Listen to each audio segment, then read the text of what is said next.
Hello, welcome to Kush News, the newscast of the African diaspora. I'm your anchor, Ochanda, daily bringing you the top stories from Africa and the Caribbean. Let's take a look at today's news on Wednesday, January 31st, 2024.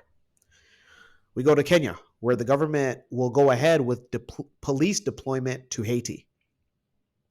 Kenyan President William Ruto says that police deployment to Haiti will go ahead despite court ruling. Tuesday, Ruto said the mission could go ahead, quote unquote, as soon as next week. So we already have a bilateral relations with Haiti.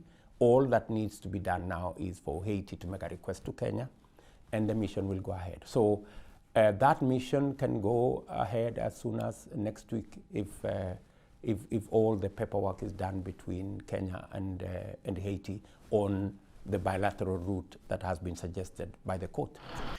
If all the paperwork was done to satisfy the demands of the court, however, said the mission was illegal. Last November, the Kenyan parliament ratified the deployment of 1,000 police officers to lead a multinational force in Haiti, where gangs are attempting to expand their territorial control.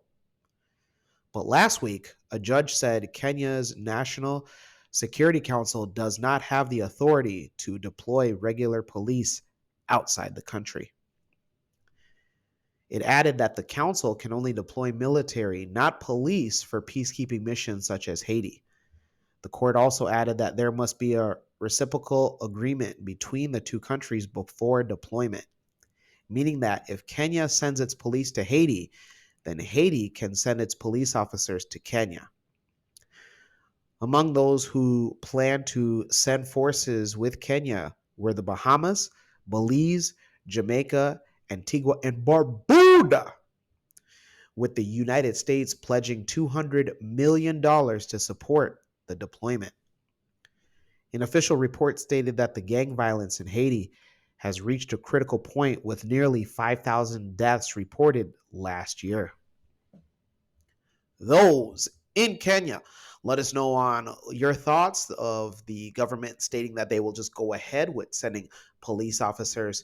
Let us know if you have any family members or friends also that are one of the police officers that is to be deployed. Let's go to Ethiopia, where the first aircraft is returning to the country. Ethiopia's Prime Minister Abiy Ahmed received the stolen Tsehai aircraft, the first airplane built in Ethiopia back in 1935. This was during a formal ceremony in Europe. The aircraft had been taken during Italy's colonial takeover of Ethiopia and had been on display at the Italian Aviation Museum in Rome for several decades. Known for its distinctive green, red, and yellow colors, Tsehai holds a sentimental value as it is believed to be named after Emperor Haile Selassie's daughter. The return of this symbolic aircraft to Ethiopia marks a pivotal event in the nation's history, symbolizing the restitution of a cultural artifact that endured the turbulent period of Italy's occupation. Prime Minister Abiy Ahmed expressed his profound pride and gratitude during the ceremony, describing it as a quote-unquote day of great pride for Ethiopians. He acknowledged the efforts and support of the Italian Prime Minister Meloni in facilitating the return of the aircraft to its country of origin. The return of Tsehai is seen not only as a diplomatic gesture, but also as a symbolic act of acknowledging historical injustices and fostering cultural ties between Ethiopia and Italy. Those in Ethiopia, let us know your thoughts on you guys getting your guys' first aircraft made in the country back. Also, let us know if you had any relatives in the past that were pilots. Yeah, pilots. We want to know.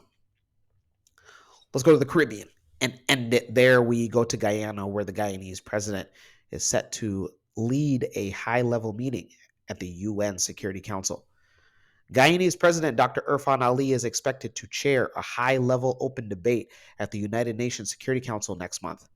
Guyanese Foreign Ministry said that the high-level meeting will be held under the theme, quote-unquote, the impact of climate change and food insecurity in the maintenance of international peace and security. Guyana's presence on the Security Council comes amidst the rise of the number of conflicts, increase in democratic backslide, and the threat to peace in many regions of the world, such as Ukraine, Russia, Israel, Gaza, and Haiti's war on gangs, and also Sudan's civil war.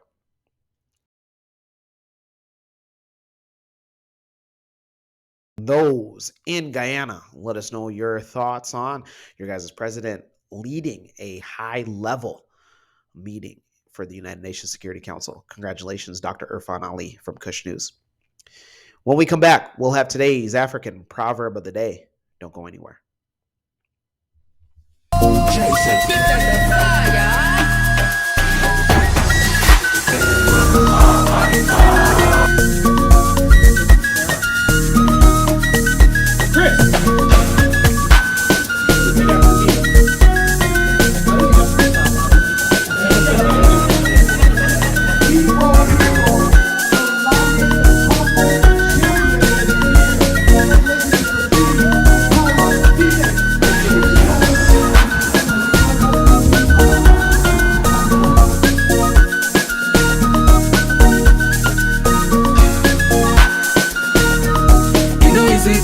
Welcome back. Let's take a look at today's African proverb of the day, and it comes to us from no particular African nation and or ethnic group, and it reads, "One who eats alone cannot discuss the taste of the food with others." Once again, one who eats alone cannot discuss the taste of the food with others. African proverb.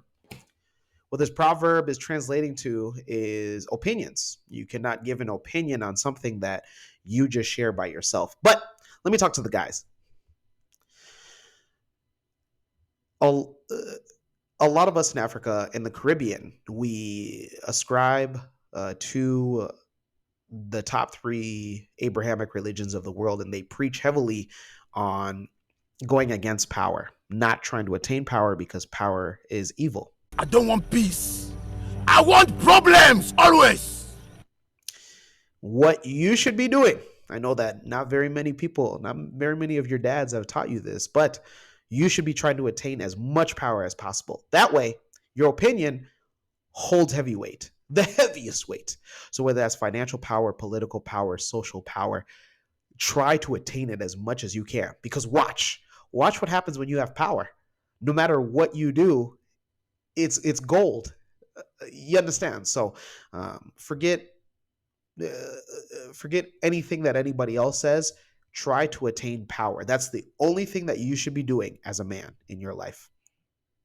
Let me know your interpretation of today's African proverb of the day, as well as your thoughts, views, questions, comments, and concerns on the top stories.